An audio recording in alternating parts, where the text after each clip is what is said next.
Hello, students. It's Miss Bina. So it's been a few days since I've recorded a video, so I figured I'd come on here and say hello to all of you. If you've been watching my videos, at the end of last week, we created a little chart to help us with our social skills, stay calm with others, and to check our zones. So I just wanted to remind you, and I've been keeping track of mine. So on Sunday, I woke up and kind of spent all day in the yellow zone. I was a little bit agitated, had a little bit of anxious feeling inside of me. Not really sure why, and that's okay, but I did recognize that I was in the yellow zone. So I did things that, would help me stay calm and, I didn't push myself too hard. And so on Monday or Sunday, I was able to stay calm with others. And then yesterday, Monday, losing track of days. Yesterday was Monday, and I woke up in the blue zone. I woke up late. I was really tired. And I was not able to stay calm with others the full day. Yesterday, I got frustrated with something that Marcus did.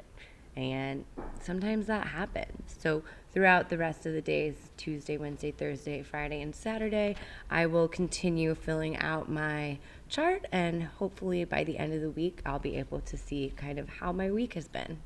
Luckily for you, I went up to the school the other day and I picked up our earth science book so that we can kind of continue on with our lessons.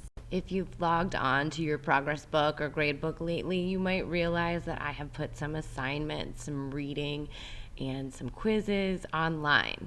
So far, I've uploaded chapter 12, lessons 1 and 2, along with some quiz questions, just kind of check for understanding to make sure you read them. I did upload those in color copies, so you should be able to see them.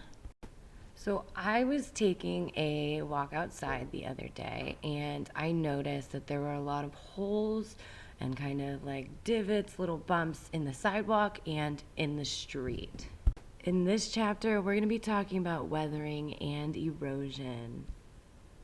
We'll talk about how rocks change due to water, wind, ice, and even gravity. We know that the earth is constantly changing, but even hard materials such as rock are changing all the time. You can think about a cemetery. When a gravestone is first set out, it might be polished, smooth.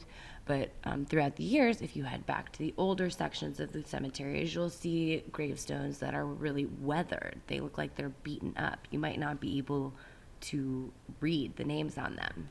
Weathering occurs when rock is subjected to air, water, or other living things. Sometimes I just have to sit here and wait until I can record again because Marcus is on a work phone call. Okay, back to business. Now we know that weathering is the breaking down of rocks, right, on the Earth's surface. But did you know that there are two types of weathering? We have mechanical weathering and we have chemical weathering. Now, mechanical weathering, this is just when the chemical makeup of the rock does not change. For example, if we have a tree that's growing too close to the sidewalk, that tree, as it grows, the roots are going to expand and look for more places to grow. And sometimes they might push up pieces of the sidewalk. You might find a crack in the sidewalk. Now, let's talk about chemical weathering. It's the breaking apart of rocks caused by a change in their chemical makeup. For example, a process called oxidation. Sometimes I just have to sit here and wait until I can record again because Marcus is on a work phone call. In this process, oxygen combines with the iron in rocks, causing rust to form. Rust is also called iron oxide. I know it's spring break now, so I'm not expecting you all to be reading and working right now, but just in case you do want to get a head start on your work, I did upload that information, and I will be making a couple more in-depth videos to go with it. But this was just kind of an introduction of Chapter 12, Lesson 1 for you.